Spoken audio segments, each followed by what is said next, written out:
বিনোদ ডাক্তারের পরামর্শে একদিন পৌষের হিমশীতল প্রভাতে ব্যোমকেশ, সত্যবতী আর আমি ডালটনগঞ্জে উপস্থিত হলাম। বিহার প্রদেশের অন্তর্বর্তী এই স্থানের মাহাত্ম্য বহুদিন ধরেই শুনে আসছি, তাই আজকে নিজেরাই স্বচক্ষে পরখ করতে চলে এলাম। কলকাতায় থাকতেই অতিরিক্ত পরিশ্রমের ফলে ব্যোমকেশ হঠাৎ এক কঠিন রোগে আক্রান্ত হয়ে পড়ে। প্রায় মাসখানেক সময় ধরে সত্যবতী প্রাণপাত পরিশ্রমের মাধ্যমে তার স্বামীকে প্রায় মৃত্যুর মুখ থেকে ফিরিয়ে আনে। মৃত্যু নামক করাল ঘাতকের হাতছানি আটকানো সম্ভব হলেও ব্যোমকেশের শরীর অত্যাধিক মাত্রায় দুর্বল হয়ে পড়ে। তাই ডাক্তারের পরামর্শে উত্তম জল হাওয়ার সন্ধানে আমাদের ডালটনগঞ্জে আগমন ঘটে। অবশ্য এখানে আসার সুফল কিছুদিনের মধ্যেই পেতে শুরু করি। ব্যোমকেশের শরীরের চমৎকারভাবে পুনরুদ্ধার হতে থাকে। বর্তমানে তার খিদের পরিমাণ অত্যন্ত মাত্রায় বৃদ্ধি পেয়েছে। দীর্ঘদিন রোগভোগের জন্য সে অনেকদিনই ভালো মন্দ খাবার থেকে বিচ্ছিন্ন হয়ে রয়েছে। তাই প্রায় সময় তার অন্যায় আবদারে সত্যবতী রীতিমতো তিতিবিরক্ত হয়ে রয়েছে। কিন্তু তার মতো স্নেহশীল পতিব্রতা স্ত্রীর কাছে ব্যোমকেশের যাবতীয় আবদার অত্যন্ত যত্নের সাথে পালন হয়ে থাকে। এইভাবেই দিন 7-8 দিন সেখানে কাটিয়ে আবার শরীর চাঙ্গা করে আমাদের কলকাতায় ফেরার ইচ্ছা ছিল। কিন্তু বিধি বাম, একদিন আমাদের এই ভাড়া করা ঘরে বিছানায় আধশোয়া অবস্থায় দুদিন আগের অমৃতবাজার পত্রিকার শব্দছক সমাধানে ব্যোমকেশ ব্যস্ত ছিল, আর আমি সামনের এক চেয়ারে বসে শরদিন্দুবাবুর একখানি উপন্যাস পড়ছিলাম। আচমকা ব্যোমকেশ বলে বসল, বৃত্তাসুরের আগের জন্মের নাম কি ছিল? 4 অক্ষর। আমার তখন লেজে গোবরে অবস্থা হয়ে গেছে। পুরাণ নিয়ে পড়াশোনা অনেককাল আগে করেছি বটে, কিন্তু ইদানিং আর করা হয়নি। তাই থতমত মুখে বললাম, কে বলো তো? বৃত্তাসুর? অজিত, পুরাণ একসময় তোমার অন্যতম প্রিয় বিষয় ছিল বলে শুনেছিলাম। পড়াশোনাটা একেবারেই ছেড়ে দিয়েছ হে। বৃত্তাসুর হলো বিখ্যাত অসুর, যাকে মারার জন্য দধিচি মুনির 5 হাড় দিয়ে ইন্দ্রের বজ্র তৈরি হয়েছিল। ও হ্যাঁ হ্যাঁ, জানি জানি। কি যেন ছিল, চিত্রগীতি? না, চিত্রসুর। সত্যি অজিত, সাহিত্যিকদের নাম একেবারে ডুবিয়ে দিলে হে। বৃত্তাসুরের আগের জন্মের নাম ছিল চিত্রকেতু। যাক বাবা, বাঁচা গেল, নইলে ব্যোমকেশ কিছুতেই ছাড়ত না। এরপরে ব্যোমকেশ আবার শব্দছকের মধ্যে ডুবে যেতেই আমি আবার শরদিন্দুবাবুর বইতে ডুবে গেলাম। কিন্তু কপালে শনি নাচলে পালাবার কি আর কোনো পথ থাকে নাকি?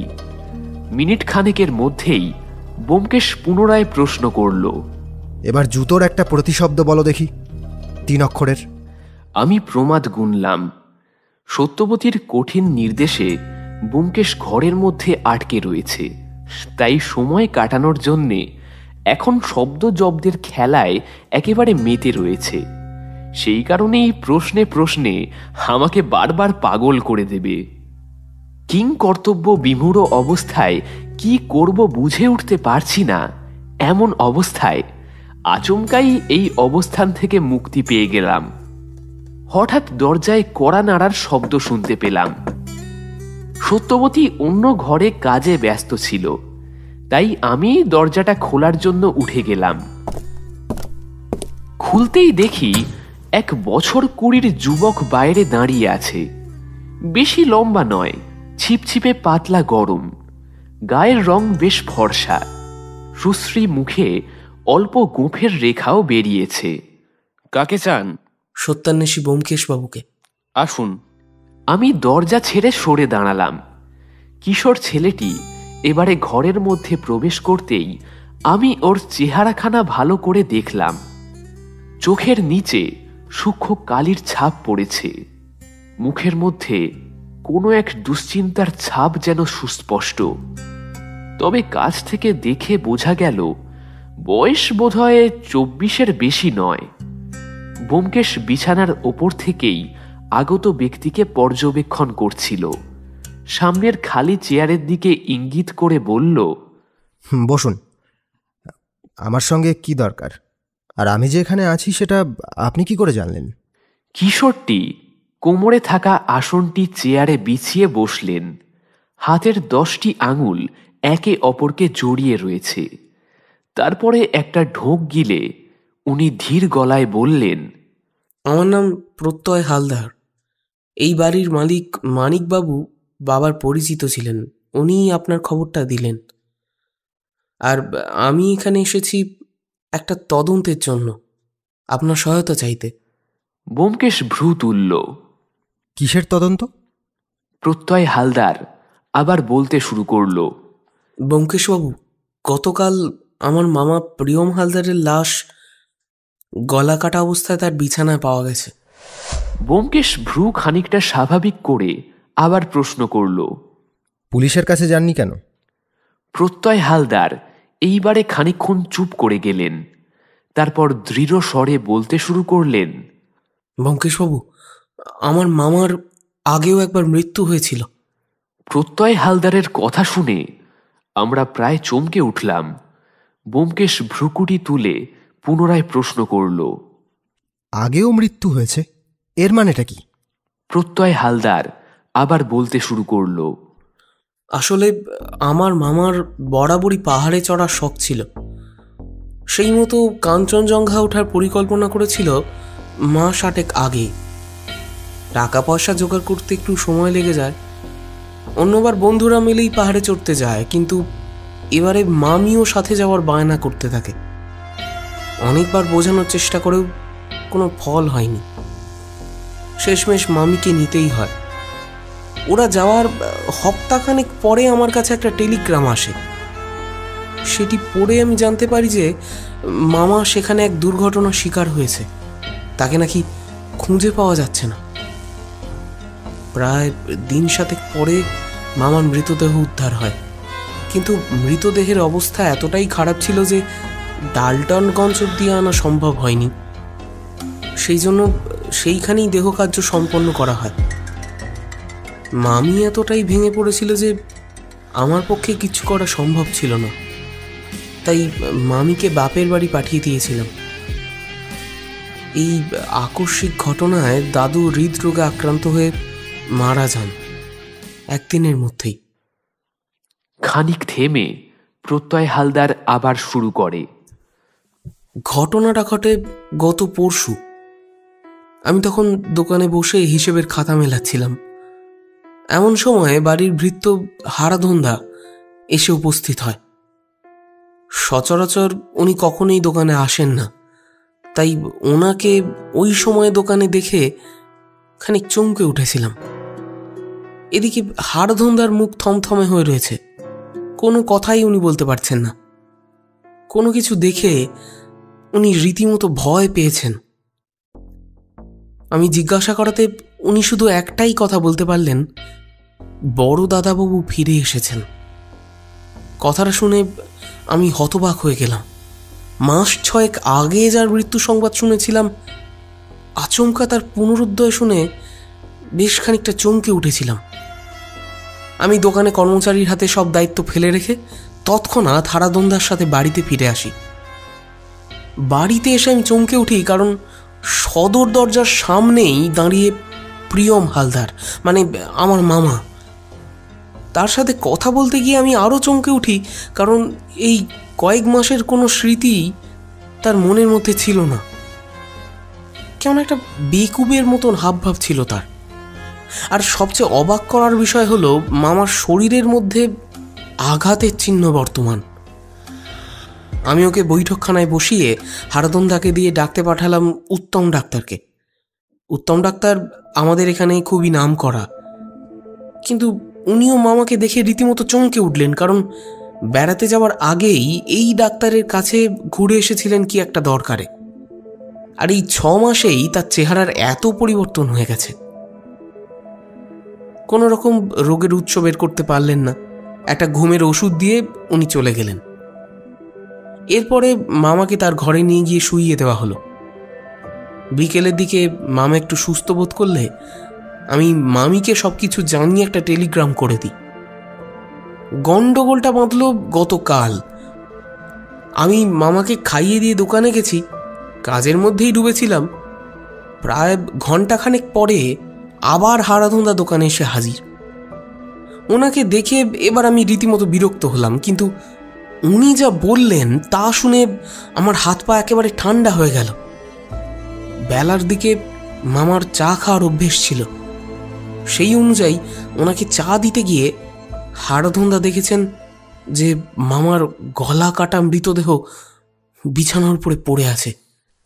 ব্যোমকেশ এতক্ষণ চুপ করে প্রত্যয়বাবুর সব কথা শুনছিল। এইবারে সে প্রশ্ন করল, আপনার বাড়িতে কে কে আছেন? প্রত্যয় বলতে লাগল, আমার মা বাবা তো অনেক বছর আগেই মারা গেছেন, তাই মামার বাড়িতেই মানুষ হয়েছি। এখানকার বাজারে হালদার মনোহারির দোকান বেশ চালু দোকান। ভগবানের আশীর্বাদে গ্রাহক খুব একটা খারাপ হয় না। আমার দাদু নিজের হাতেই দোকানটা শুরু করেছিলেন। বছর দেড়েক আগে পক্ষাঘাতে আক্রান্ত হয়ে পড়েন। এর ফলে দাদু ঘর থেকে বেরোতেই পারেন না। বছরখানেক আগে মামার বিবাহ হয় জলপাইগুড়ি নিবাসী সুপ্রভা দেবীর সাথে। মামার এই পাহাড়ে আকস্মিক মৃত্যুর পরে স্বাভাবিকভাবেই মামি মুষড়ে পড়েন। বেশ কিছুদিন আমাদের বাড়িতেই উনি ছিলেন। এই মাসখানেক হলো উনি বাপের বাড়িতে গেছেন। ব্যোমকেশ বলল,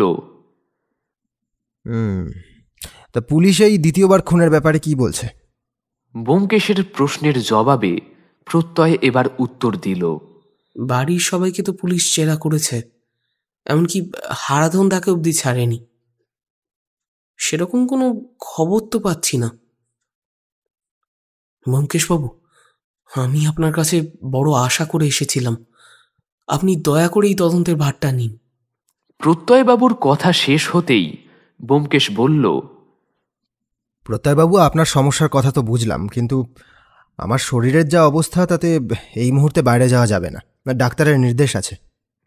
কথাটা শুনেই প্রত্যয়বাবুর মুখ কেমন যেন পাংশুটে হয়ে গেল। উনি বলতে লাগলেন, আপনাকে এই তুচ্ছ ব্যাপারে মাথা ঘামাতে অনুরোধ করা আমার পক্ষে একেবারে উচিত হয়নি। আসলে কি জানেন ব্যোমকেশবাবু, এর একটা নিষ্পত্তি না হলে হয়তো আমার মামার এইরকম রহস্যজনকভাবে মৃত্যুর পরেও ফিরে আসা, আবার তার একদিনের মধ্যেই আবার হত্যাকারীর হাতে তার মৃত্যু, একে মামার প্রাণ বাঁচাতে পারিনি। তার উপরেই দুবার মৃত্যুর কোনো কিনারা করতে পারছি না। এর চেয়ে দুঃখের বিষয় আর কি হতে পারে বলুন? প্রত্যয়বাবুর কথা শুনে ব্যোমকেশ একটু লজ্জিত হয়ে বলল, না না, আমি কিন্তু একবারও বলিনি যে আমি তদন্ত করব না। আপনার এই ধাঁধার উত্তর পেতে হলে আজকের দিনটা ভাবতে হবে। আর একবার আপনার বাড়িতে গেলে খুব ভালো হতো, কিন্তু এই শরীরে কতটা কি পেরে উঠব তা নিয়ে আমার নিজেরই যথেষ্ট সংশয় আছে। প্রত্যয়বাবু বলে বসলেন, বেশ তো, আমি না হয় আগামী কালই গাড়ি পাঠিয়ে দেব। ব্যোমকেশ একটু চিন্তা করে বলল, ঠিক আছে, চিন্তার কোনো কারণ নেই। আশা করি এতে আপনার চিন্তা খানিকটা হলেও লাঘব হবে। অজিত আজ আপনার সঙ্গে গিয়ে দেখে শুনে আসুক। ওর মুখে সব কথা শুনে তারপর না হয় আপনার প্রশ্নের উত্তর দিয়ে দেব। ব্যোমকেশের কথা শুনে প্রত্যয়বাবুর মুখের যে অবস্থা হয়েছে তা দেখে সেই মাকড়সার রসের ঘটনাটা আবার মনে পড়ে গেল। এইরকমভাবেই আমার বাল্যবন্ধু মোহনের মুখটা চোখের সামনে হঠাৎ ভেসে উঠল। সেও ঠিক আজকের মতোই মুখ করে বসেছিল। সেদিন যেভাবে খানিকটা অপমানের শিকার হওয়ার মুখ থেকে ব্যোমকেশ আমাকে উদ্ধার করেছিল, আজকেও ঠিক একই রকম ভাবে উদ্ধার করল। ব্যোমকেশ ব্যাপারখানা দেখে হাসি মুখে বলল, আপনি মনে হয় কেবলমাত্র লেখক অজিতকেই চিনেছেন, সেই জন্যই ওনাকে দেখে ঠিক আপনার ভরসা হচ্ছে না। একটা কথা আপনাকে হলপ করে বলতে পারি, গোয়েন্দা গল্পের লেখকদের বুদ্ধি কিন্তু গোয়েন্দার থেকেও বেশি তীক্ষ্ণ। আপনি যদি ওর মাকড়সার রসের তদন্ত কাহিনী শুনতেন, তাহলে ওর বুদ্ধিমত্তার উপরে এরকমভাবে প্রশ্ন তুলতে পারতেন না। মাঝে মাঝে আমাকে এমনভাবে কেসের ক্ষেত্রে সাহায্য করে থাকে যে আপনাকে বলে বোঝাতে পারবো না। ব্যোমকেশের এরকম সুপারিশে সামান্য চিঁড়েই ভেজে না, তো প্রত্যয়বাবু সত্যান্বেষীর জায়গায় আমার মতো ছাপোষা লেখককে কতটা বিশ্বাস করবেন সেটা নিয়ে বিস্তর লেখাপড়া করা যায়। কিন্তু কথায় আছে না, পাঁকে পড়লে হাতিকে চামচিকেতেও লাথি মারে। প্রত্যয়বাবুর এখন সেই অবস্থাই হয়েছে। উনি কি করবেন কিছুই বুঝে উঠতে পারছিলেন না। শেষমেশ খালি পেটে কালমেঘ পাতা খাবার মতো মুখ করে উনি উত্তর দিলেন, বেশ, অজিতবাবুই চলুন তাহলে। কিন্তু ব্যোমকেশবাবু, আপনি যদি একটিবার পায়ের ধুলো দিতেন। প্রত্যয়বাবুর কথা শেষ না হতেই ব্যোমকেশ বলে উঠল, আপনি একদম চিন্তা করবেন না, অজিত সবিস্তারে সব কিছু দেখে আসুক, তারপরে আমি তো আছি। এর ঠিক পরে আমাকে একটু কাছে ডেকে নিয়ে বলল, অজিত, সবার সঙ্গে কথা বলবে কিন্তু, বিশেষ করে যদি ওনার মামির সাথে কথা বলার চেষ্টা করো। আরেকটা কথা, ওনার মামার ঘরটাকেও খুব ভালো করে দেখো, কোনো গোপন চিঠিপত্রের খোঁজ করো। ঠিক আছে, আর দেরি করো না, বেরিয়ে পড়ো। মানিকবাবুর বাড়ি থেকে প্রত্যয়বাবুদের বাড়ির দূরত্ব খুব একটা বেশি নয়। মিনিট 10 মধ্যেই আমরা ওনাদের বাসভবনে পৌঁছে গেলাম। বাড়িটা একেবারে ফুটপাতের ওপর নয়। প্রথমে একটি ছোট লোহার ফটক রয়েছে। ফটক পেরিয়ে ছোট্ট গলির মতো সরু ইট বাঁধানো রাস্তা আছে। সেটা প্রায় 20-25 ফুট হবে। সেই রাস্তা একেবারে বাড়ির সদরে গিয়ে থেমেছে। প্রত্যয়বাবুদের বাড়িটা দোতলা। অবশ্য সামনে থেকে দেখলে খুব একটা বড় বলে মনে হয় না। সদর দরজার দুই পাশে দুটি পেল্লাই সাইজের জানলা, আর জানালার মাথার ওপর দোতলায় দুটি গোলাকৃতি ব্যালকনি আছে। বাড়িতে প্রবেশ করেই বেশ বড়সড় একটি সাজানো হলঘর রয়েছে। হলঘরের ঠিক মাঝামাঝিতে একটু নিচু গোল টেবিল, সেটাকে ঘিরে কয়েকটা চেয়ার এবং সোফা রাখা আছে। বুঝতে পারলাম যে গতকালের পুলিশি জেরার পরে কেউই আর চেয়ার সরানোর প্রয়োজন মনে করেনি। প্রত্যয়বাবু ঘরে ঢুকতেই বেশ জোর গলায় বললেন, এ হারাধনদা, হারাধনদা, এদিকে একবার শোনো তো। প্রত্যয়বাবুর কথা শেষ হওয়া মাত্র দেখতে পেলাম একজন বছর 60-এর ভৃত্যস্থানীয় লোক এসে উপস্থিত হলেন। পরনে হাঁটু অবধি খাটো ধুতি আর ফতুয়ার ওপরে হাফ সোয়েটার। কাঁধে একটি গামছা আছে। হাত মুছতে মুছতে উনি বেরিয়ে এলেন। এসেই আমাকে জিজ্ঞাসু দৃষ্টিতে দেখে তারপরে প্রত্যয়বাবুর দিকে ফিরে প্রশ্ন করলেন, এই যে ছোট দাদাবাবু আপনাকে ডাকছিলেন। হারাধনদার কথা শেষ হতেই প্রত্যয়বাবু বলে উঠলেন, একবার মামিকে পাঠিয়ে দাও তো, বলো গোয়েন্দা ব্যোমকেশবাবু সহকারী অজিতবাবু এসেছেন। প্রত্যয়বাবুর কথা শেষ হওয়ার আগেই আমি বলে বসলাম, প্রত্যয়বাবু, আপনি বোধহয় জানেন না, ব্যোমকেশ গোয়েন্দা কথাটা একদম পছন্দ করে না। ও নিজেকে সত্যান্বেষী ভাবতেই বেশি পছন্দ করে। আশা করি কথাটা মনে রাখবেন। আমার কথা শেষ হতেই প্রত্যয়বাবু নিজের ভুল বুঝতে পেরে বললেন, মাফ করবেন অজিতবাবু, আমি বিষয়টা জানতাম, কিন্তু মামার এই রহস্যজনক মৃত্যুতে আমি খুব দুশ্চিন্তার মধ্যে রয়েছি, তাই মুখ ফুসকে বলে ফেলেছি। আপনি কিছু মনে করবেন না। আসলে কি বলুন তো। প্রত্যয়বাবু কথা শেষ করার আগেই একজন মধ্য 30-এর মহিলা এসে উপস্থিত হলেন। পরনে সাদা রঙের ফ্যাকাশে শাড়ি। উনি প্রচণ্ড মাত্রায় কান্নাকাটি করায় তার চোখগুলি একেবারে বসে গেছে। মাথার চুলটা খোঁপা থেকে খুলে এসে অবিন্যস্তভাবে ঘাড়ের ওপর পড়েছিল। উনি আমাকে দেখতে পেয়েই আঁচলটা টেনে নিজের মাথায় দিয়ে নিলেন। তারপর জিজ্ঞাসু মুখে আমাকে বেশ ভালো করে জরিপ করতে লাগলেন। এরপরে প্রত্যয়বাবুকে প্রশ্ন করলেন, প্রত্যয়, তুমি আমাকে ডেকেছিলে? হারাধনদা বললেন। মামি, মামার এই আকস্মিক মৃত্যুটাকে আমি কিছুতেই মেনে নিতে পারছি না। তাই প্রখ্যাত সত্যান্বেষী ব্যোমকেশ বক্সির সাথে আমি কথা বলেছি। এই মুহূর্তে ওনার শরীর বিশেষ ভালো না থাকায় উনি ওনার সহকারী এবং স্বনামধন্য লেখক অজিতবাবুকে পাঠিয়েছেন। উনি আপনাকে কিছু প্রশ্ন করতে চান। আশা করি আপনার কোনো আপত্তি নেই। প্রত্যয়বাবুর কথা শেষ না হতেই সুপ্রভা দেবীর কপালে ভ্রুকুটি দেখা গেল। আরেকবার আমাকে জরিপ করে উনি গম্ভীর কণ্ঠে বললেন, সত্যান্বেষী মানে তো গোয়েন্দা।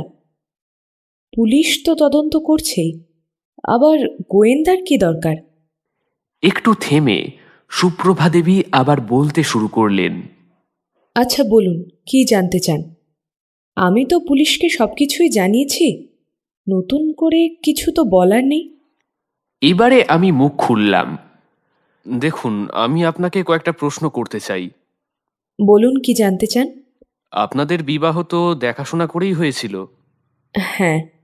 আচ্ছা, সম্বন্ধ কি প্রত্যয়বাবুদের তরফ থেকে এসেছিল নাকি আপনাদের বাড়ির তরফ থেকে? খানিকক্ষণ ভেবে নিয়ে তারপরে সুপ্রভা দেবী উত্তর দেওয়া শুরু করলেন। আমার বাবা বছর দুয়েক আগে ব্যবসার কাজে কলকাতায় এসেছিলেন, তখনই ওনার সাথে পরিচয় হয়েছিল। পরবর্তী ক্ষেত্রে উনিই বিবাহের প্রস্তাব পাঠান। আচ্ছা, বেশ। আচ্ছা, প্রিয়ম হালদার লোকটি কেমন ছিল? প্রশ্নটা শুনেই ওনার চোখের মধ্যে একটা ঝিলিক খেলে গেল।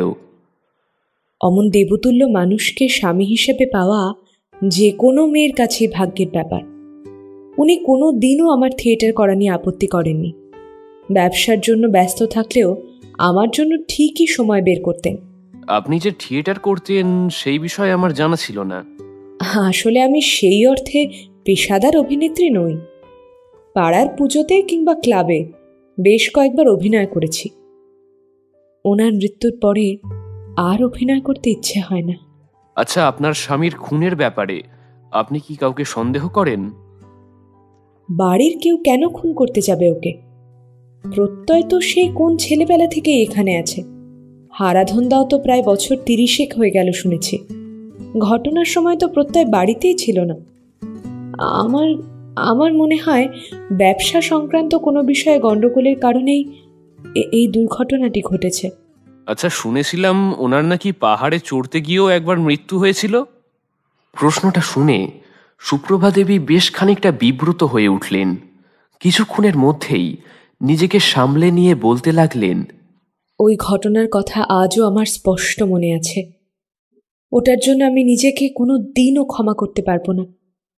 সেবার আমার জোড়াজুড়িতেই পাহাড়ে যাওয়ার পরিকল্পনা হয়েছিল। আমার পাহাড়ে চড়ার সামান্য অভিজ্ঞতা ছিল, কিন্তু ও ছিল এই বিষয়ে পোড় খাওয়া লোক। এমন একজন পোড় খাওয়া লোকের পাহাড়ে মৃত্যুটা কেমন যেন একটা লাগছে না? আর তাছাড়া ওনার মৃতদেহটা তো আপনারাই শনাক্ত করেছিলেন নাকি?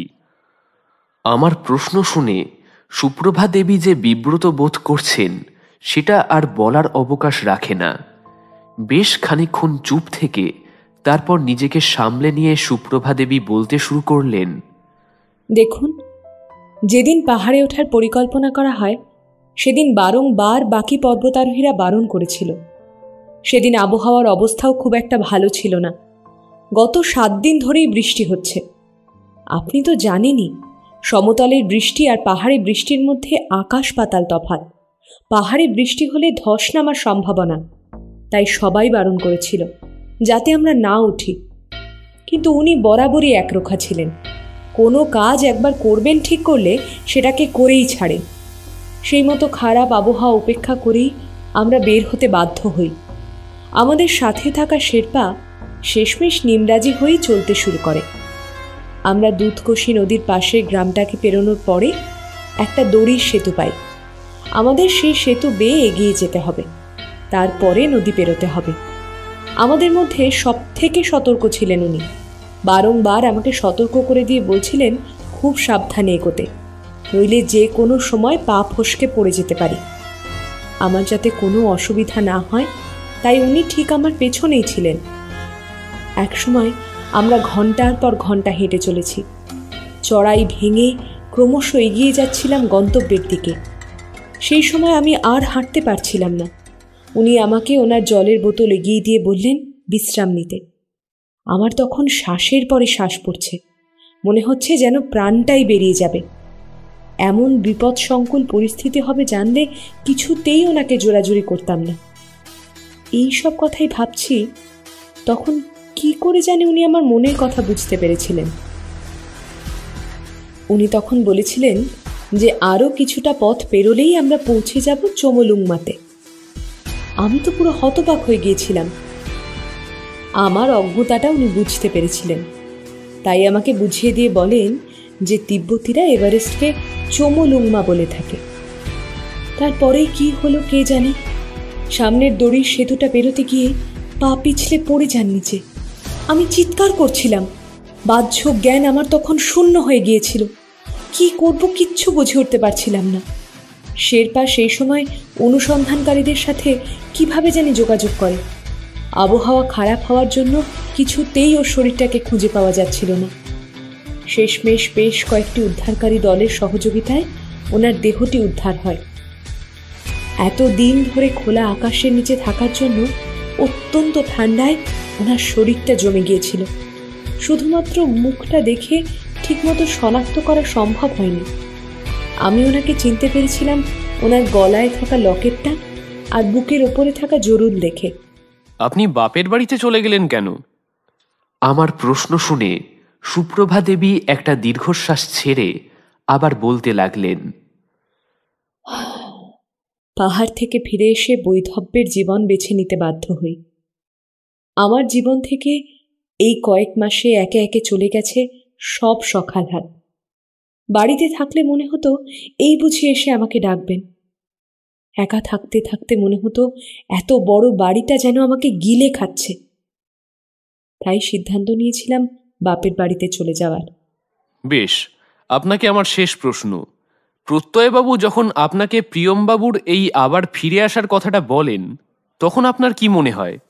আমি জীবনের রং আবার খুঁজে পাই, কিন্তু বাবার আকস্মিকভাবে শরীরটা খারাপ হয়ে পড়ে, তাই ওখান থেকে বেরোতে একটু দেরি হয়ে যায়। ওখানকার সবকিছু গুছিয়ে যখন ডালটনগঞ্জে ফিরলাম, তখন সব শেষ হয়ে গেছে। গতকালকে ওনার মতো একজন ভালো মানুষকে হত্যা করেছে। পুলিশ এসে জিজ্ঞাসাবাদ করে। ওনারা সন্দেহ করছেন যে ব্যবসা সংক্রান্ত কোনো ব্যাপার নিয়ে মতানৈক্যের জন্যই ওনার মৃত্যু হয়েছে। খুনির সন্ধানে পুলিশ চিরুনি তল্লাশি করছে। বেশ, সুপ্রভা দেবী, আপনি এবারে আসতে পারেন। নমস্কার। এবারে আমাকে নমস্কার জানিয়ে সুপ্রভা দেবী উঠে পড়লেন। উনি বেরিয়েই যাচ্ছিলেন, আচমকা থেমে গিয়ে দাঁড়িয়ে পড়লেন। তারপরে জিজ্ঞেস করলেন, অজিতবাবু, আপনি কি চায়ে চিনি খান? হ্যাঁ, তবে 1 চামচের বেশি দেবেন না। আচ্ছা। এই বলে সুপ্রভা দেবী সেখান থেকে প্রস্থান নিলেন। এবারে আমি প্রত্যয়বাবুকে বললাম, একবার আপনার দাদুর সাথে কথা বলতে চাই, যদি অবশ্য আপনাদের আপত্তি না থাকে। আমার প্রশ্নের উত্তরে প্রত্যয়বাবু বললেন, দেখুন অজিতবাবু, দাদুর সাথে আপনি মামার বিষয় নিয়ে কথা বলবেন সেখানে আমার কোনো আপত্তি নেই, তবে উনি পক্ষাঘাতে আক্রান্ত হয়ে শয্যাশায়ী হয়ে পড়েছেন। সেই জন্য তার শরীর অত্যন্ত দুর্বল হয়ে পড়েছে। আপনি আসুন আমার সাথে, আমি একবার দাদুর সাথে কথা বলি। এই বলে প্রত্যয়বাবু চেয়ার ছেড়ে উঠে পড়লেন। আমিও তার সাথেই উঠে পড়লাম। তারপরে ওনার পিছু পিছু চলতে লাগলাম। এবারে আমরা 2টো ঘর পেরিয়ে 3 নম্বর ঘরের সামনে এসে উপস্থিত হলাম। প্রত্যয়বাবু পর্দা সরিয়ে ভিতরে প্রবেশ করলেন। তারপরে আমাকে হাতের ইশারায় বাইরে দাঁড়াতে বললেন। একটু পরেই ওনার কণ্ঠস্বর শুনতে পেলাম, দাদু, দাদু। এবারে ঘরের ভিতর থেকে একটা ভাঙাচোরা গলা শোনা গেল। কে কে ডাকে? দাদু, আমি প্রত্যয়। মামার কেসটার জন্য ব্যোমকেশ বক্সির সাথে কথা বলেছি।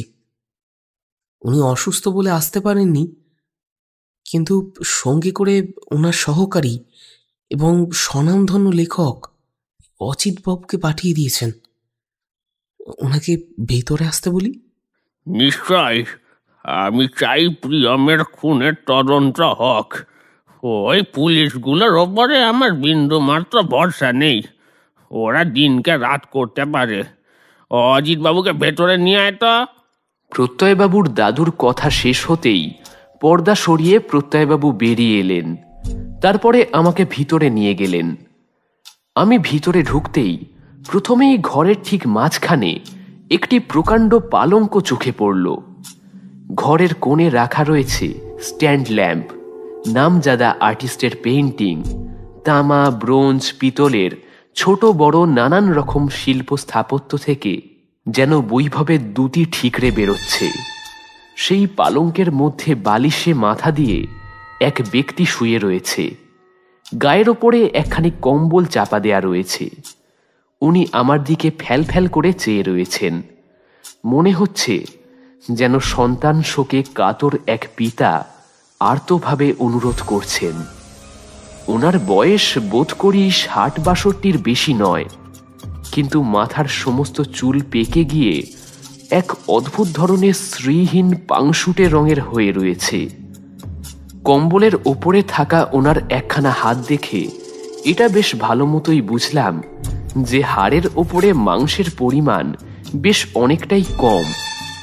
দীর্ঘ রোগভোগের ফলে তার গালের হাড় স্পষ্ট বোঝা যাচ্ছে। সেখানে মাংসের প্রায় লেশমাত্র নেই। চোখ দুটো মাছের চোখের মতো যেন ভাবলেশহীনভাবে রয়েছে। ঠোঁট দুখানা যেন কালো হয়ে গিয়েছে। উনি আমাকে সেই ভাঙা গলায় বলতে শুরু করলেন, নমস্কার অজিত বাবু, আমি প্রণয় হালদার, প্রত্যয়ের দাদু। আমি ওনাকে প্রতি নমস্কার জানিয়ে বললাম, নমস্কার, আপনার শরীর এখন কেমন আছে? ওই কোনো রকমে বেঁচে আছি।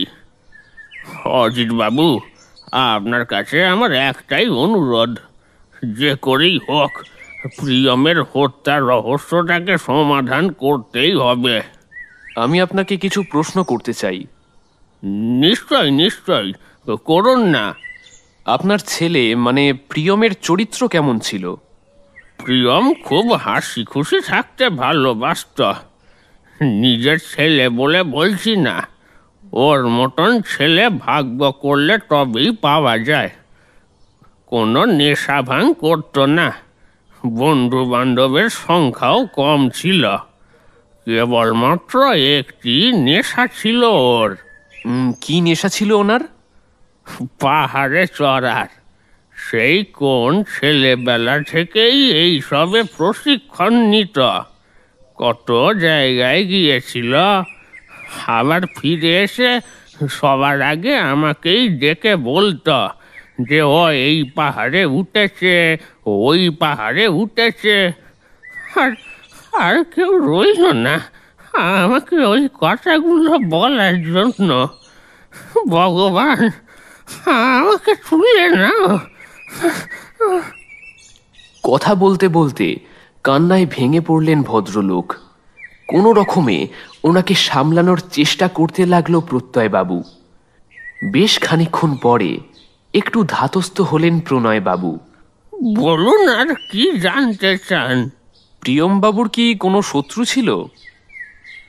মারপিট তো দূরের কথা, প্রিয়ম কোনোদিন কারোর সাথে ঝগড়া অবধি করেনি। ওর চিরটা কাল এই সব থেকে দূরেই থেকেছে। ওর কোনো শত্রুর থাকতেই পারে না। কিন্তু প্রণয়বাবু, একটা কথা ভুলে গেলে চলবে না যে 6 মাস পরে যখন প্রিয়মবাবু বাড়িতে আসেন তখন ওনার শরীরে নানা রকম ক্ষতের চিহ্ন ছিল। আমি তো শয্যাশায়ী, তাই বিছানা থেকে উঠতে পারি নে। খোকা যখন বাড়িতে ফেরে তখন হারাধন এসে আমায় জানায়। কিছুক্ষণ পরে প্রত্যয় ওকে আমার কাছে নিয়ে এলে আমি চমকে উঠি। আপনি কি দেখে চমকে ওঠেন? এই কয়েক মাসে কি চেহারাটাই না হয়েছে খোকার। চোখের তলায় কালি পড়ে গেছে, কবজির কাছে কালশিটে পড়ে গেছে, এক মুখ দাড়ি, চুল নেমে এসেছে কাঁধ অবধি। বহুদিন যাবৎ চুল কাটেনি, পরিষ্কার বোঝা যাচ্ছে। আমার খোকা সবসময় পরিপাটি থাকতে ভালোবাসত। সেখানে ওর এমন অবস্থা দেখে আমি একেবারে ভেঙে পড়ি। আচ্ছা, প্রিয়মবাবুর মধ্যে কি কোনো রকম পরিবর্তন লক্ষ্য করেছিলেন? আমার সবচেয়ে অবাক লেগেছিল ওর ব্যবহার দেখে। কিরকম? ও আমাকে প্রথমে চিনতেই পারেনি, তারপর ওর ছেলেবেলার কথা আস্তে আস্তে বলতে তখন ওর সব কথা মনে পড়ে, তবে বেশি কিছু বলতে পারেনি। বারবার খালি একটা কথাই বলছিল। কি কথা? প্রতিউপ। প্রতিউপ? হ্যাঁ, ও বারবার বলছিল প্রতিউপ। আমি কিছুই বুঝতে পারছিলাম না। বৌমাকে জিজ্ঞেস করলে সেও কোনো উত্তর দিতে পারেনি। এই ধাঁধার উত্তর আমার কাছে অজানাই থেকে গেল। তার আগে খোকাকে কেউ খুন করলো। কথাটা শেষ করেই প্রণয়বাবু ফুঁপিয়ে ফুঁপিয়ে কাঁদতে শুরু করলেন। ওনার থেকে আমার যা জানার ছিল তা সবই প্রায় জানা হয়ে গেছে, তাই ওঠার জন্য বললাম, প্রণয়বাবু ভেঙে পড়বেন না, শক্ত হন। যেই আপনার খোকা ওরফে প্রিয়মবাবুকে হত্যা করেছে তাদের শাস্তি পাওয়াতে ব্যোমকেশ আমাদেরকে সম্পূর্ণভাবে সাহায্য করবে। এখন আমি উঠলাম, আপনি বিশ্রাম নিন। প্রণয়বাবুর ঘর থেকে বেরিয়ে আমরা বৈঠকখানায় এসে উপস্থিত হলাম। তারপরে প্রত্যয়বাবুকে বললাম, আচ্ছা, একবারটি হারাধনের সাথে কথা বলা যাবে কি? হ্যাঁ হ্যাঁ, নিশ্চয়ই। হারাধনদা, ও হারাধনদা, একটিবার শুনে যাও তো। প্রত্যয়বাবুর কথা শেষ হওয়ার সাথে সাথেই হারাধন চা নিয়ে হাজির হলো। সে আমাদের দিকে চায়ের পেয়ালা বাড়িয়ে দিল। চায়ে একটা চুমুক দিয়ে আমি তাকে প্রশ্ন করলাম, হারাধনদা, আপনি গতকাল আশ্চর্যজনক কিছু কি দেখেছিলেন? সেরকম তো কিছু দেখিনি, তবে সকালের দিকে একটা ভিখিরি এসেছিল। ছোট দাদাবাবু দোকানে চলে গেলেন, বাবা ঠাকুর তো নিজের ঘরেই শুয়েছিলেন, আর আমি রান্নাঘরে কাজ করছিলাম। দরজায় অনেকক্ষণ ধরেই আওয়াজ হচ্ছিল। কাজের চাপে যেতে পারছিলাম না। কিছুক্ষণ পরে যখন যাই তখন দেখি একটা বুড়ো ভিখিরি মতন লোক বাইরে দাঁড়িয়ে আছে। আমি ওকে ওখানে দাঁড় করিয়ে দরজাটা ভেজিয়ে ভেতরে যাই, ওই কিছু খুচরো পয়সা টয়সা আনার জন্যে। কিন্তু কি আশ্চর্য, এসে দেখি লোকটা ভিক্ষে না নিয়েই চলে গেছে। এবারে প্রত্যয়বাবু মুখ খুললেন। হারাধনদা, তুমি এই কথাটা পুলিশকে জানাওনি কেন? ছোট দাদাবাবু লোকটা খুব বুড়ো, ঠিক মতো করে দাঁড়াতেই পারে না, তো সে আবার খুন করবে কি করে বলো তো? আগে কি কখনো তাকে দেখেছেন? না, আগে কখনো দেখিনি, তবে দেখলে চিনতে পারবো। কি করে? বিশেষ কোনো চিহ্ন টিহ্ন কিছু দেখেছিলেন কি? আসলে লোকটার বাম চোখের ওপরে না একটা কাটা দাগ আছে, আর লোকটা কথা বলার সময় খালি তোতলাচ্ছিল। আচ্ছা, লোকটাকে আরেকবার দেখলে কি চিনতে পারবেন? হ্যাঁ দাদাবাবু, ঠিক চিনতে পারবো। আচ্ছা, আপনার বড় দাদাবাবু থাকা অবস্থায় এমন কোনো জিনিস কি দেখেছেন যেটা স্বাভাবিক নয়? বড় দাদাবাবুর বিয়ের পরপরই তো ওনার নামে প্রতি সপ্তাহে একটা করে খাম আসতো। খামের ভিতরে কি থাকতো সেই ব্যাপারে কি কিছু জানেন? না বাবু, তবে প্রথমবার যখন খাম এসেছিল না, তার ভিতরে নাকি খালি সাদা কাগজ ছিল। বড় দাদাবাবু আমাকে ডেকে খুব বকাবকি করেছিলেন। এরপর থেকে আবার খাম এলে আমি দাদাবাবুকে না দিয়ে বৌদিমণিকে দিতাম। খালি কাগজ আসতো? আচ্ছা, কোথা থেকে খামগুলো আসতো সেই ব্যাপারে কি কিছু জানেন? দাদাবাবু বলেছিল ওগুলো নাকি জলপাইগুড়ি থেকে আসতো। ঠিক আছে, আপনি এখন আসতে পারেন। এবারে প্রত্যয়বাবুর দিকে ঘুরে জিজ্ঞেস করলাম, আচ্ছা, আপনি এই ব্যাপারে কি কিছু জানেন? আমি আগে খামগুলো দেখেছি, কিন্তু ওগুলোর ওপরে মামার নাম লেখা থাকতো, তাই আর মাথা ঘামাইনি কখনো। আচ্ছা বেশ, একবার কি আপনি দেখবেন আপনার মামার ঘরে কোনো রকম কাগজপত্র কিছু পাওয়া যায় কিনা? হ্যাঁ, আমি দেখছি। প্রত্যয়বাবু বেরিয়ে যাওয়ার মিনিট 10 মধ্যেই আবার ফিরে এলেন, হাতে একটি সাদা খাম। উনি আমার দিকে সেটা বাড়িয়ে দিয়ে বললেন, মামার ঘরে আর কোনো খাম ছিল না, কিন্তু শেষ যে খামটা এসেছিল সেটা মামা কাশিদাসী মহাভারতের মধ্যে রেখেছিলেন। মামার পাহাড়ে যাওয়ার পরে আমি পড়ার জন্য বইটা নিজের কাছে এনে রেখেছিলাম, সেটার মধ্যে থেকেই এটা পেয়ে গেলাম। অসংখ্য ধন্যবাদ আপনাকে প্রত্যয়বাবু। আমি সবকিছু ব্যোমকেশকে জানাচ্ছি, ও পরে আপনার সাথে যোগাযোগ করে নেবে। আচ্ছা, নমস্কার। ভাড়া বাড়িতে পৌঁছতে বেশি সময় লাগলো না। দরজায় করাঘাত করতেই দেখি সত্যবতী দরজা খুলে দিল। ঢুকতেই দেখি বিছানার ওপরে ব্যোমকেশ শুয়ে রয়েছে। তবে এবার তার হাতে একখানা মহাভারত খোলা। আমাকে দেখেই সে প্রশ্ন করল, কি খবর অজিত? মুখটা এরকম পাংশুটে করে রেখেছো কেন? আমি ঘরের মধ্যে ঢুকে তার সামনে চেয়ারে বসে পড়লাম। আমি সবিস্তারে ব্যোমকেশকে সবকিছু বললাম। ব্যোমকেশ এতক্ষণ চুপ করে আমার সব কথা শুনছিল। খেয়াল করিনি সত্যবতী কখন ঘরের মধ্যে এসে ঢুকেছে। একটা লোকের দুবার মৃত্যু হয় কি করে? এ তো অসম্ভব। সত্যবতীর কথা শুনে ব্যোমকেশ খানিকক্ষণ হেসে উত্তর দেয়, কোনো কিছুই অসম্ভব নয় হে। বিবাহিতদের মৃত্যুর কথা কেই বা খেয়াল রাখে? সত্যবতী এবারে একেবারে ঝাঁঝিয়ে উঠল। তুমি কি বলতে চাইছো? বিয়ের পরে মেয়েরা নিজেদের স্বামীর উপরে অত্যাচার করে থাকে? ব্যোমকেশ বলে চলল, বিয়ের পরে অত্যাচারী তো একমাত্র পুরুষ মানুষই হয়। মেয়েরা সেই সময়ে যখন তখন মহিষাসুরমর্দিনীর রূপে আবির্ভূতা হয়, তারপরে স্বামীরূপী অসুরদের উপরে অত্যাচার করে থাকে। তবে আমাদের এই কেসে সেটা নাও হতে পারে। তার মানে বলতে চাইছো যে ওই পৃথিবীর বাকি মেয়েরা ভালো, অথচ তোমার স্ত্রী সবচেয়ে খারাপ? অবস্থা একেবারে বেগতিক দেখে আমি বলতে বাধ্য হলাম, বৌঠান, আসলে ব্যোমকেশ ভারতের সাম্প্রতিককালের তথ্যের ভিত্তিতে এই কথাগুলো বলছে। আমার দিকে একটা অগ্নিদৃষ্টি বর্ষণ করে সত্যবতী বলতে লাগলো, এই জন্য পুরুষ জাতিটাকে আমার ঘেন্না লাগে।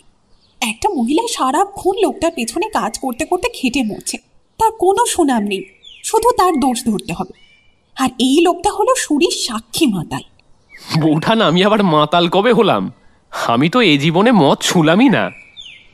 এই দাম্পত্য কলহে আমি একেবারে যাকে বলে শাঁখের করাত।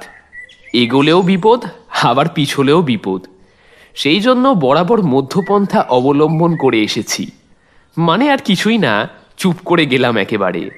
কিন্তু ব্যোমকেশ হারবার পাত্র নয়, এমনকি সত্যবতীও না। এত মেয়েরা যে স্বামীদেরকে সেবা করে, সেটা কি সবসময় লোক দেখানো? সত্য, তুমি না একেবারে ছেলে মানুষ। আরে আমি কি তোমার কথা বলেছি নাকি? আমি এখানে ওই সুপ্রভা দেবীর কথা বলেছি। এখানে এমন কিছু একটা ব্যাপার আছে যেটা এই মুহূর্তে নজরে আসছে না, কিন্তু সেটাই এই রহস্যের আসল চাবিকাঠি। কিন্তু সেটা কি? সবার আগে জানতে হবে এই প্রতিউপ শব্দটা কি। এটার মানে জানতে পারলে অর্ধেকের বেশি সমস্যার সমাধান হয়ে যাবে। আচ্ছা, এটা কোনো সাংকেতিক ভাষা? আমার মনে হচ্ছে উনি কাউকে কোনো সংকেত দিতে চেয়েছিলেন। ঠাকুরপো, প্রতিউপ শব্দের মানে কি? সকালে ব্যোমকেশ আমাকে ফ্যাসাদে ফেলেছিল, এখন আবার বৌঠান। এই দুয়ে মিলেই আমার জীবন একেবারে অষ্টাগত করে দেবে। উফ, কেন যে জীবনে লেখালেখি শুরু করেছিলাম! এইরকম আবোল তাবোল জিনিস চিন্তা করে যাচ্ছি, এমন সময় বৌঠানের কথায় আমার চিন্তায় ছেদ ঘটল। কি গো ঠাকুরপো, বলো। তুমি একেবারে চুপ করে গেলে যে। কিন্তু আমার অবস্থা তখন ছেড়ে দে মা, কেঁদে বাঁচি। কোনো রকমে বললাম, বৌঠান, এই প্রতিউপ শব্দটা না একটা অন্য রকমের শব্দ, বুঝলে? এটার ব্যবহার বিশেষ বিশেষ ক্ষেত্রে বিশেষ রকম হয়ে থাকে। সবসময় আমরা এটার ব্যবহার করি না। এবারে ব্যোমকেশ কোনো উত্তর না দিয়ে চুপচাপ আমার কথা শুনে যাচ্ছিল। তারপরে একটা মুচকি হাসি দিয়ে সে আমাকে প্রশ্ন করল, অজিত, তোমার কাছে বাংলা অভিধান আছে না?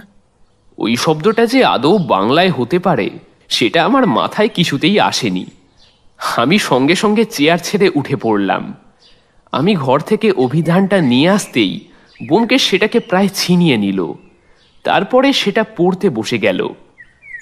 ব্যোমকেশ আপন মনে এক দৃষ্টিতে অভিধান দেখে চলেছে। সত্যবতী আবার প্রশ্ন করল, কিন্তু এবারের লক্ষ্য সেই আমি। ঠাকুরপো, একটা জিনিস লক্ষ্য করেছ?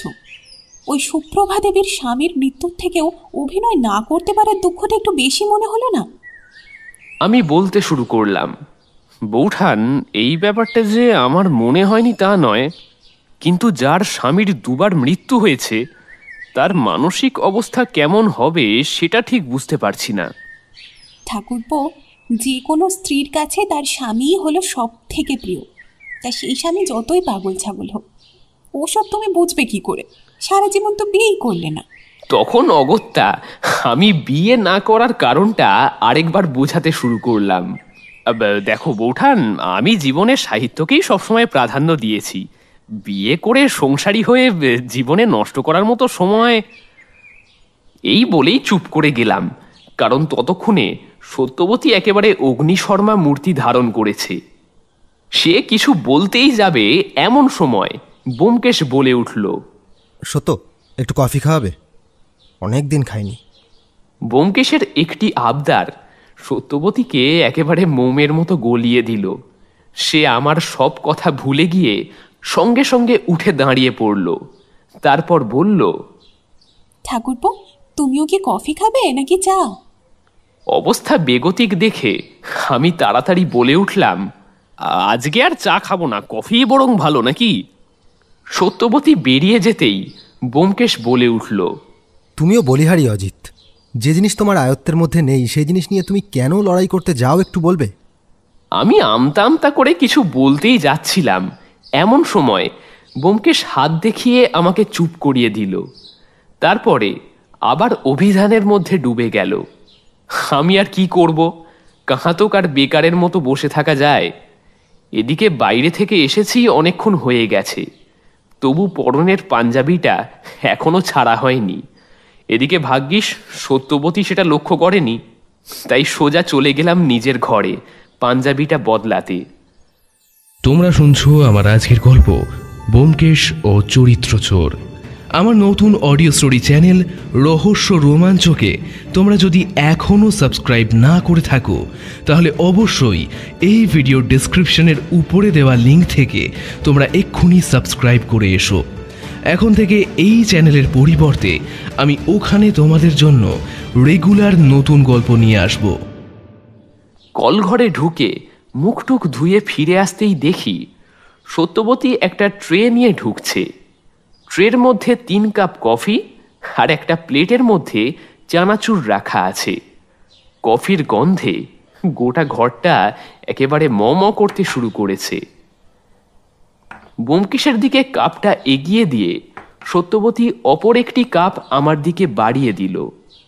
আমি কাপটা হাতে নিতেই সে নিজের কাপটি নিয়ে বিছানায় ব্যোমকেশের পাশে বসে পড়ল। তারপরে বেশ কিছুক্ষণ চুপ করে থেকে সত্যবতী বলল, আচ্ছা ঠাকুরপো, এই প্রতিউপ শব্দটা কি বিদেশি কোনো ভাষা?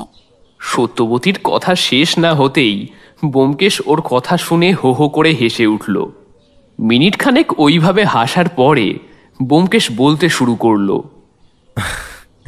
সত্য, তুমি হাসালে। প্রতিউপ শব্দটা কোনো বিদেশি শব্দ নয়, নির্ভেজাল বাঙালি শব্দ। কিন্তু প্রশ্ন হচ্ছে, প্রিয়মবাবু কেন প্রতিউপ শব্দটি বললেন? কি বলছো গো? প্রতিউপ কোনো বিদেশি শব্দ নয়? আমি তো এই নিয়ে কত কিছুই না ভেবে ফেললাম। বেশি ভেবে লাভ নেই, কারণ আসল রহস্য লুকিয়ে আছে ওই খাম আর সাদা কাগজের মধ্যে। কথাটা শুনে আমি রীতিমতো চমকে উঠলাম। কিন্তু ব্যোমকেশ, সাদা কাগজ দেখে তুমি কি করে কেস সলভ করবে? আমি তো কিছুতেই বুঝে উঠতে পারছি না। ধীরে বৎস, রজনী এখনও দেরি আছে। আগে একবার একটু থানায় যেতে হবে। চলো অজিত, একবার ডাল্টনগঞ্জটা ঘুরে আসি। সত্য, আমরা ঘণ্টাখানেকের মধ্যেই ফিরব। এই বলেই আমরা থানার উদ্দেশ্যে বেরিয়ে পড়লাম। কিসের জন্য যাচ্ছি সেসব ব্যোমকেশ আমাকে কিছুই জানায়নি, সুতরাং মুখে কুলুপ এঁটে ওর সাথে চলতে লাগলাম। মোড়ের মাথায় এসে জানতে পারলাম যে থানাটা এখান থেকে মিনিট 30-এর হাঁটা পথ। এইদিকে ব্যোমকেশ এখনো সুস্থ হয়নি, তাই দূরে দাঁড়ানো একখানি টাঙ্গাকে আমি হাতের ইশারায় ডেকে নিলাম। তারপর সেটাই চেপে আমরা থানায় পৌঁছে গেলাম। ব্যোমকেশকে দেখেই টেবিলের সামনে বসা ইন্সপেক্টর তার গমগমে গলায় বললেন, আরে ব্যোমকেশ যে, তুমি ডাল্টনগঞ্জে কবে এলে? ব্যোমকেশ এগিয়ে গিয়ে তার সাথে হাত মেলালো, কিন্তু তার প্রশ্নের উত্তর দিল না। আমার সঙ্গে বরং পরিচয় করিয়ে দিল। জানতে পারলাম ইনি হলেন শ্রীনাথ মুখার্জি। কলেজে ব্যোমকেশের সহপাঠী ছিলেন, এখন ডাল্টনগঞ্জে পোস্টিংয়ে আছেন। ব্যোমকেশের সাথে প্রায় বছর 10 পরে নাকি দেখা হলো। পরে জানতে পেরেছিলাম যে লোকটার চরিত্র নাকি পুরো নারকেলের মতো। বাইরের খোলসটা শক্ত হলেও ভিতরটা একেবারে নরম। এবারে ব্যোমকেশ প্রশ্ন করল, এসেছিলাম একটু প্রিয়ম হালদারের খুনের ব্যাপারে। বুঝতে পেরেছি। এইরকম কেস জীবনেও শুনিনি। লোকটা নাকি 2বার খুন হয়েছে, ভাবা যায়? একবার কি পোস্টমর্টেম রিপোর্টটা দেখা যেতে পারে? আজ বিকালে পাবো। টেবিলের ওপরে সামান্য ঝুঁকে শ্রীনাথ মুখার্জি মোটা মোটা ভুরু নাচিয়ে বলল, ব্যাপারটা কি বলতো? লোকটা কি তোমার চেনা জানা নাকি? একেবারে অপরিচিত, আর বলি কি করে। ব্যোমকেশ অল্প হাসল। ভদ্রলোকের ভাগ্নে প্রত্যয় হালদার আমার কাছে এসেছিল এই খুনের তদন্তের ব্যাপারে। তাই নাকি? হ্যাঁ, উনি বললেন যে মাস 6 আগে পাহাড়ে চড়তে গিয়ে খাদে পড়ে যান। প্রায় 7 দিন পরে তার মৃতদেহ উদ্ধার হয়। এই ঘটনার পরে গত পরশু বিধ্বস্ত অবস্থায় প্রিয়মবাবুকে দেখা যায় ডাল্টনগঞ্জে। তার হাতে দড়ি দিয়ে বাঁধার চিহ্ন ছিল। মাঝখানের সময়টার কোনো কথাই নাকি তার মনে ছিল না। গতকাল তার গলা কাটা লাশ উদ্ধার করা হয়। জানো তো ব্যোমকেশ, আমি গতকাল ওনাদের বাড়ি গিয়ে সব কিছু ভালো করে সার্চ করি, জেরাও করেছিলাম, কাউকে বাদ দিইনি।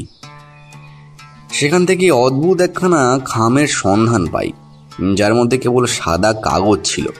সাদা কাগজ? হ্যাঁ, সাদা কাগজ। আমি অনেকভাবে চেষ্টা করেছি, কিন্তু কোনোভাবেই পাঠোদ্ধার করতে পারিনি। মনে তো হয় না ওর ভিতরে কোনো রকম কিছু সংকেত আছে বলে। এরকমভাবে খুন করলো অথচ কেউ জানতেও পারলো না, ব্যাপারটা কেমন একটা লাগছে না? ঠিকই বলেছ, কিন্তু সেই সময় ওই বাড়িতে একজন পক্ষাঘাতে পীড়িত শয্যাশায়ী বৃদ্ধ এবং অপরজন স্মৃতি ভুলে যাওয়া প্রিয়ম হালদার ছিলেন। হারাদন এখানে অনেক বছর ধরে কাজ করছে, সুতরাং তার কি মোটিভ থাকতে পারে? আমরা জেরা করেছি অনেক। আমাদের সামনে আচ্ছা আচ্ছা লোক মুখ খুলে দেয়, এই তো কোন ছাড়। আর কেউ কি উপস্থিত ছিল? না হলে খুনটা করলো কে? আশেপাশে অনেক খোঁজাখুঁজি করেও সেরকম কিছু পাইনি। তুমি কিছু জানো বলে মনে হচ্ছে, বলতে পারো? তাহলে কিন্তু পুলিশের বিশেষ উপকার হবে। প্রত্যয়বাবুর কাছ থেকে সব কিছু জেনে অজিত একবার ওদের বাড়িতে গিয়েছিল। সেখানেই জানতে পেরেছে যে একজন ভিখিরি গোছের লোক এসেছিল, যার বাম চোখের উপর কাটা দাগ আছে এবং কথা বলতে গেলে তোতলায়। লোকটাকে হারাধন দেখেছে, চিনতে পারার কথা। কি? এ তো খুব বড় একটা ক্লু। টেবিলের ওপরে থাকা বেল বাজিয়ে শ্রীনাথ চিৎকার করে উঠল, রাম সিং, রাম সিং! মুহূর্তের মধ্যে প্রায় দৈত্যাকার চেহারার এক কনস্টেবল গোছের লোক আমাদের সামনে এসে উপস্থিত হলো।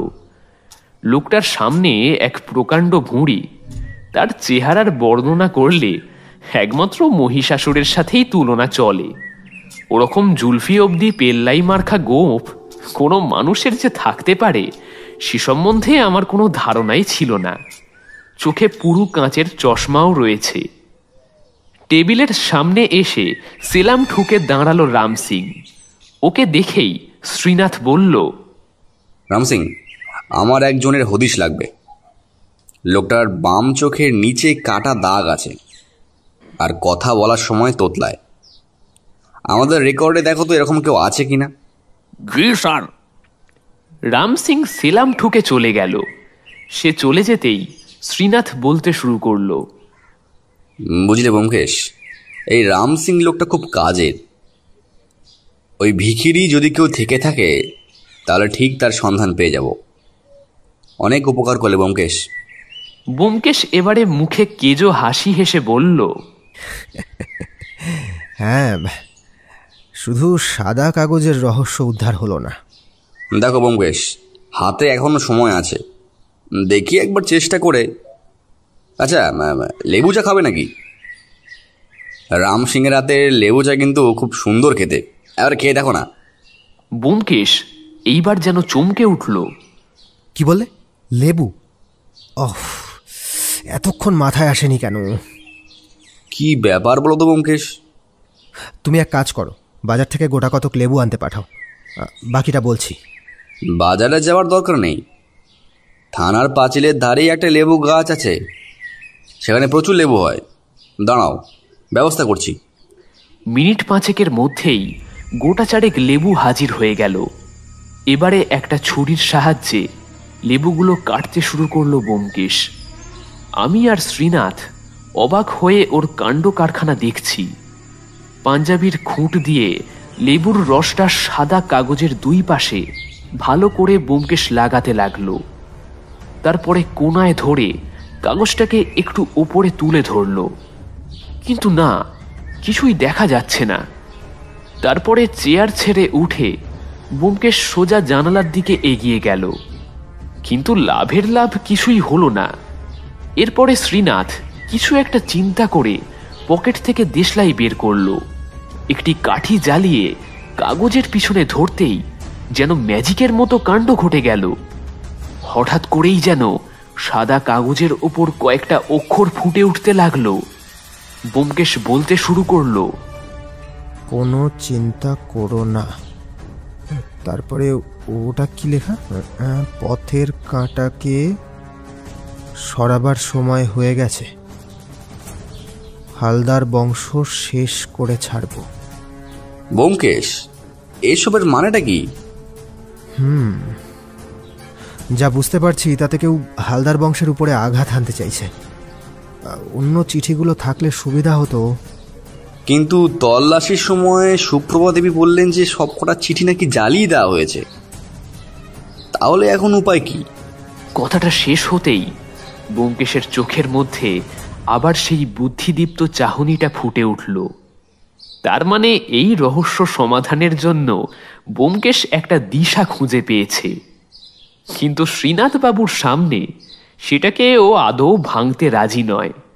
তাই ব্যোমকেশ খুব বুদ্ধি করে উত্তর দিল, এই মুহূর্তে হালদার বাড়ির বাইরে একটা পুলিশি পাহারার ব্যবস্থা করলে খুব ভালো হয়। আশা করছি খুব শিগগিরই সেই ভিখারি ধরা পড়বে। আচ্ছা, এখন উঠলাম শ্রীনাথ, অনেক বেলা হয়ে গেল। এই বলে আমরা বেরোতেই যাব, এমন সময় শ্রীনাথ বলে উঠল, কতদূর যাবে? গাড়িতে করে ছেড়ে দেওয়ার ব্যবস্থা করছি। না না, তা আর লাগবে না, অনেকদিন পরে বাইরে বেরোলাম। আচ্ছা, এখন আসি। বাইরে বেরিয়ে পাঞ্জাবির পকেট থেকে সিগারেট ধরাতেই যাব, এমন সময় ব্যোমকেশ বলল, অজিত, সিগারেট না খেলে যে মাছের টোপ ফেলা যাবে না। আমি তো অবাক হয়ে গেলাম, এতক্ষণ ধরে এত কিছুর পরে কিনা ব্যোমকেশ বলছে মাছের টোপ। ওর মাথাটা কি একেবারেই খারাপ হয়ে গেল নাকি? না মানে মাছের টোপ নিয়ে কি হবে? আমার মনের মধ্যে চলা প্রশ্নগুলো ব্যোমকেশ ঠিকই পড়তে পেরেছে, তাই সামান্য হেসে উত্তর দিল, বৎস, চিন্তা করো না, খুব শিগগিরই তোমার প্রশ্নের উত্তর পেয়ে যাবে। এবারে একটু হালদার বাড়িতে যেতে হবে, সেখানে গেলেই সব প্রশ্নের উত্তর পাবো। এখন সময় সন্ধে 6 ঘটিকা। আমরা সবাই হালদার বাড়িতে একত্রিত হয়েছি। গতকাল থানা থেকে বেরোনোর পরে ব্যোমকেশ আমাদেরকে বাড়ি পাঠিয়ে দিয়েছিল, কিন্তু তারপর থেকে আজ অবধি অনেক কিছুই করেছে, কিন্তু মুখে যেন কুলুপ এঁটে বসে আছে। কিছু বললে শুধু একটা কথাই বলছে, আজকে রাতেই নাকি জবনিকা পতন। কি হবে কে জানে। আচমকা ব্যোমকেশের কথায় ছেদ ঘটল। উপস্থিত সুধীজনদের জানাই শুভ সন্ধ্যা। আজকে সবাই আমরা একত্রিত হয়েছি একটি রহস্যের সমাধান করতে। তবে এই সমাধান কার্য শুরু করার আগে আমি অনুমতি নিতে চাই শ্রীযুক্ত প্রণয় হালদার মহাশয়ের থেকে। কথাটা শেষ হতেই সবাই এর ওর মুখ চাওয়াচাই করতে লাগলো। ব্যাপারটা বুঝতে পেরে ব্যোমকেশ অল্প হেসে আবার বলল, আসলে এই ডাবল টাইম মার্ডার কেসের সূত্রপাত ঘটে আজ থেকে অনেক বছর আগে। সন্তান সম্ভবা স্ত্রীকে নিয়ে প্রণয় হালদার জলপাইগুড়িতে গিয়েছিলেন ব্যবসার কাজে। সেই সময় প্রসব যন্ত্রণা ওঠায় ডাক্তার বৈরাগ্যের বাড়িতেই তিনি সন্তান প্রসব করেন। সেদিন তিনি জন্ম দিয়েছিলেন 2 যমজ পুত্র সন্তানের। তার মধ্যে একটি মৃত বলে ডাক্তার বৈরাগী ঘোষণা করে দেন। কিন্তু হালদার দম্পতি জানতেন না যে সেই মৃত সন্তান পরবর্তীকালে জীবিত হয়ে ওঠে। হালদারবাবুর সন্তানকে আমরা সবাই চিনি, প্রিয়ম হালদার। কিন্তু তার সেই তথাকথিত মৃত সন্তানটি হল প্রসেনজিৎ মিত্র, যিনি মানুষ হয়েছিলেন ডাক্তার বৈরাগীর নিঃসন্তান নার্স সুলতা দেবীর কাছে। প্রসেনজিতের যখন 10 বছর বয়স, তখন তার জন্মরহস্যের কথা জানিয়ে দেন সুলতা দেবী। সেই মতো ছোট থেকেই সে তার আসল বাবা মায়ের কাছে দেখা করতে যাওয়ার জন্য নানা রকম ফন্দি ফিকির করতে থাকে। শেষমেশ একদিন ডালটনগঞ্জে এসে উপস্থিত হয় সে। কিন্তু নিজের আসল পরিচয় গোপন রেখে লুকিয়ে হালদার বাড়ির ব্যাপারে খোঁজ খবর নিতে থাকে। সে এখানে এসে জানতে পারে তার ভাই প্রিয়মের কথা। প্রিয়মের সম্পর্কে সবকিছু জানার পরে প্রচণ্ড এক হিংসা কাজ করতে থাকে তার মধ্যে। কারণ সামান্য বেতনের এক নার্সের পক্ষে সব শখ আহ্লাদ পূরণ করা সম্ভব ছিল না সুলতা দেবীর। আর সেখানে প্রিয়ম কিছু চাওয়ার আগেই সেটা পেয়ে যেত। মনের মধ্যে তৈরি হওয়া এই হিংসা থেকেই এক ঘৃণ্য খেলায় মেতে ওঠে প্রসেনজিৎ মিত্র। প্রিয়মবাবুর ছিল পাহাড়ে চড়ার শখ। সেই মতো তার সঙ্গে আলাপ করল পর্বতশৃঙ্গ চড়ার সঙ্গী হতে। এদিকে সুপ্রভা দেবীর সাথে থিয়েটার করতে গিয়ে আলাপ হয় প্রসেনজিতের। তার ডায়লগ ডেলিভারি থেকে শুরু করে সব কিছুতেই আদর্শ অভিনেতা হিসেবে নিজেকে পরিচিত করেন উনি। কিন্তু বাদ সাধল ভাগ্য। সুপ্রভা দেবীর বাবা বিয়ে ঠিক করলেন প্রিয়ম হালদারের সাথে। এই কাজটি তিনি করেছিলেন ওনাকে না জানিয়েই। রাগে ক্রোধে ফেটে পড়েছিলেন সুপ্রভা দেবী। সেই সময় ঠিকও করেছিলেন পালিয়ে যাওয়ার। প্রসেনজিৎ মিত্র তার জন্ম ইতিহাস সুপ্রভা দেবীকে আগেই জানিয়েছিলেন। তাই এরকম সুযোগ হাতে আসতেই ফাঁদলেন নতুন এক ফন্দি। তাই বিয়ের কিছু মাস পরেই পাহাড়ে চড়ার জন্য সুপ্রভা দেবী আবদার করেন পাহাড়ে যাওয়ার। নতুন স্ত্রীর আবদার অত সহজে ফেলা যায় না। প্রিয়মবাবুও ফেলতে পারেননি, তাই স্ত্রীর টোপটা গিলে নিলেন। জলপাইগুড়ি পৌঁছানোর কিছুক্ষণের মধ্যেই বন্দি করে রাখা হলো প্রিয়মবাবুকে। টাকা দিয়ে একটি মৃতদেহকে প্রিয়মবাবু সাজানো হলো। সাক্ষী দেন স্ত্রী সুপ্রভা, কারণ বিবাহিত পুরুষকে সবথেকে ভালোভাবে চেনেন তার স্ত্রীরা। পরিকল্পনা একেবারে ঠিক পথেই এগোচ্ছিল। এমন সময় ক্ষণিকের ভুলে ছাড়া পেয়ে যান প্রিয়মবাবু। কোনো রকমে সেখান থেকে পালিয়ে আসেন নিজের বাড়িতে, ডালটনগঞ্জে। এতক্ষণ বলার পরে ব্যোমকেশ থামল। আমি প্রশ্ন করলাম, কিন্তু তুমি যে বললে প্রিয়ম আর প্রসেনজিৎ দুজনেই যমজ, তাহলে প্রিয়ম কি কিছু বুঝতে পারেনি?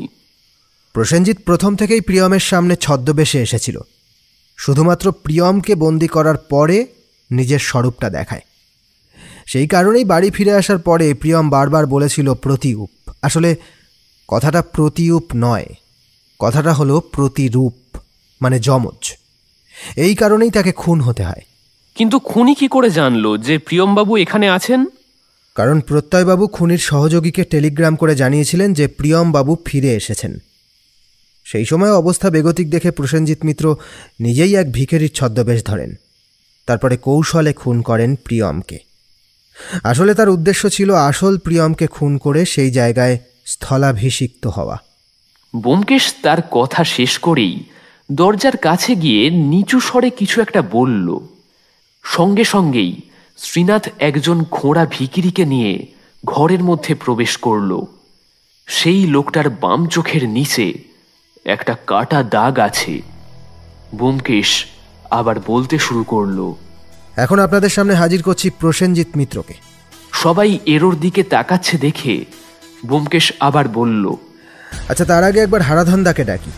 হারাধন আসতেই ব্যোমকেশ বলল, আচ্ছা হারাধন বাবু, বলুন তো, এই সেই ভিখারি কিনা যিনি সেদিন এসেছিলেন কিন্তু ভিক্ষা না নিয়েই চলে গিয়েছিল? হারাধন বেশ কিছুক্ষণ সময় ধরে বেশ ভালো করে দেখল, তারপরে বলল, এই যে, হ্যাঁ বাবু, এই তো সেই ভিখিরি। ধন্যবাদ হারাধন বাবু। প্রসেনজিৎ বাবু, এবার আপনার সাজ পোশাকটা খুলে ফেলুন, আপনার খেলা শেষ। এই বলে একটা টান দিয়ে ব্যোমকেশ নকল চুল দাড়ি খুলে দিল। আর তারপরে ধীরে ধীরে মুখের রং মুছে ফেলতেই চমকে উঠল প্রত্যয়বাবুরা। আরে এ তো হুবহু মামা। ব্যোমকেশ বলল, হ্যাঁ হ্যাঁ, যিনি দেখতে আপনার প্রিয়ম মামার মতো কিন্তু আপনার প্রিয়ম মামা নন। আচ্ছা ব্যোমকেশবাবু, ওই সাদা কাগজটা কিসের জন্য ব্যবহার করা হতো? এই কাগজের উপর অদৃশ্য কালি দিয়ে লিখে সুপ্রভা দেবীকে নির্দেশ পাঠাতো প্রসেনজিৎ মিত্র, যেটার পাঠোদ্ধার করা যেত একমাত্র লেবুর রসে মাখিয়ে কাগজগুলোকে আগুনের সামনে ধরলে। শ্রীনাথ, তুমি প্রসেনজিৎ আর সুপ্রভা দেবীকে প্রিয়মবাবুর খুনের অপরাধে গ্রেপ্তার করতে পারো। পুলিশ এসে ভিখিরি রূপী প্রসেনজিৎ মিত্র এবং সুপ্রভা দেবীকে গ্রেফতার করে নিয়ে যায়। এবারে ব্যোমকেশ আবার বলে, আচ্ছা নমস্কার, আসলাম। এমন সময় প্রত্যয়বাবুর কথা শুনতে পেলাম। মানে আপনার পারিশ্রমিকটা